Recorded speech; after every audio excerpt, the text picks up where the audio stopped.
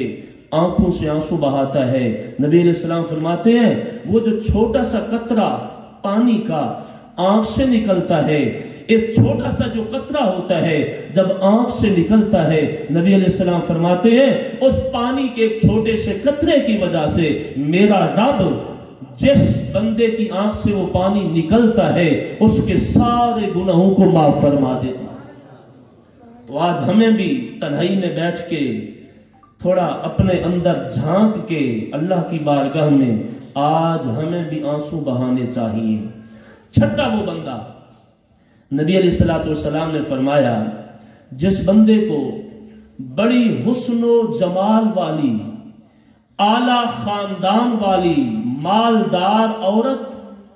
گناہ کی دعوت دے، یہ بھی جملہ سنیے گا، فرمایا وہ عورت جو خوبصورت بھی ہو، خاندان بھی اعلیٰ ہو، مالدار بھی ہو، وہ کسی بندے کو گناہ کی دعوت دے اور آگے وہ بندہ کہے میں اپنے رب سے ڈرتا ہوں، فرمایا گناہ چھوڑ دے، تو قیامت کے دن یہ بندہ بھی جب کسی چیز کا سایہ نہ ہوگا، یہ بندہ بھی عرش الہی کے سائے میں ہوگا۔ آخری بندہ، آج نبی علیہ السلام کی حدیث ہے نا، فرمایا جب تم صدقہ خیرات کرو دائیں ہاتھ سے دو، بائیں کو پتہ بھی نہ چلے۔ آخری یہ بندہ، فرمایا جس نے دنیا میں صدقہ دیا ہوگا اس انداز میں کہ دائیں ہاتھ سے صدقہ دیا ہوگا، بائیں کو پتہ نہ چلا ہوگا، نبی علیہ السلام فرماتے ہیں قیامت کے دن جب کسی چیز کا سایہ نہ ہوگا یہ عرش الہی کے سائے میں ہوگا۔ آج ہم کیا کرتے ہیں، 20 کلو آٹے کا تھیلا ہوتا ہے، 10 بندے جمع ہو جاتے ہیں، ایک بیچاری خاتون کو بلاتے ہیں، 20 بندے وہ تھیلے کو ہاتھ لگانے والے ہوتے ہیں، تصویر کھینچ کے دے دیتے ہیں فیس بک پہ، 1000 روپیہ دیتے ہیں، 5 بندے 1000 کو پکڑنے والے ہوتے ہیں، پھر فیس بک پہ ڈال دی جاتی ہے۔ حضرت امام زین العابدین رضی اللہ تعالیٰ عنہ جب آپ کو غسل دینے کے لیے آپ کے جسم مبارک سے آپ کی قمیض مبارک اتاری گئی تو آپ کی پشت پہ نشانات تھے، رسوں کے نشان تھے، تو پوچھا گیا گھر والوں سے امام زین العابدین کی پشت مبارک پہ نشان کس چیز کے ہیں؟ پتہ یہ چلا حضرت امام زین العابدین مدینہ پاک کے 120 گھروں میں ہر ہفتے آپ آٹے کے تھیلے اور راشن اٹھاتے، اپنی پشت پہ اٹھا کے آدھی رات جب دنیا سو جاتی امام زین العابدین راشن اٹھا کے 120 گھر جو مدینہ میں تھے وہاں جا کے آپ گھروں میں اور دروازوں کے سامنے رکھ کے آتے تھے، امام زین العابدین رضی اللہ تعالیٰ عنہ۔ تو آج ہمیں بھی چاہیے صدقہ خیرات کیا جائے اللہ کی رضا کے لیے، جو بھی عمل کیا جائے اللہ کی رضا کے لیے کیا جائے، اگر اللہ کی رضا نہ ہو تو کوئی چیز قبول نہیں ہوتی۔ عمل تھوڑا ہو اللہ کی رضا شامل ہو، تھوڑا عمل بھی رب کی بارگاہ میں قبول ہوتا ہے، عمل زیادہ ہو عمل کثیر ہو رب کی رضا شامل نہ ہو تو وہ اللہ کی بارگاہ میں قبول نہیں ہوتا۔ احباب زیباکار، آج میں آپ کو ایک میسیج یہ دینا چاہتا ہوں، ہم یہاں اصالِ ثواب کے لیے آئے، جب ماں باپ دنیا سے چلے جائیں تو ہمیں کیا کرنا چاہیے، اولاد کو کیا کرنا چاہیے، ماں باپ کے چلے جانے کے بعد ان کے لیے بخشش کی دعا مانگنی چاہیے، ان کے نام کا صدقہ خیرات کرنا چاہیے۔ آج اگر ہم نے اپنی زندگی میں اپنے ماں باپ کے لیے دعا کی، اپنے ماں باپ کے نام کا صدقہ خیرات کیا، کل ہمارے مرنے کے بعد ہماری اولاد بھی ہمارے لیے دعا بھی مانگے گی اور ہمارے نام کا صدقہ خیرات بھی کرے گی۔ رب کائنات کی مقدس بارگاہ میں دعا ہے، خالق کائنات بھائی وسیم صاحب کے والدین، ان کے بھتیجے اور ان کے خاندان کے جتنے افراد آج تک اس دنیا سے چلے گئے، دعا ہے رب کائنات تمام کی قبروں پہ اپنی رحمتوں کا نزول عطا فرمائے۔ آپ جتنے احباب تشریف لائے، آپ میں سے اگر کسی کے ماں باپ دنیا سے چلے گئے، میری دعا ہے رب کائنات تمام کے والدین کی قبروں پہ اپنی رحمتوں کا نزول عطا فرمائے۔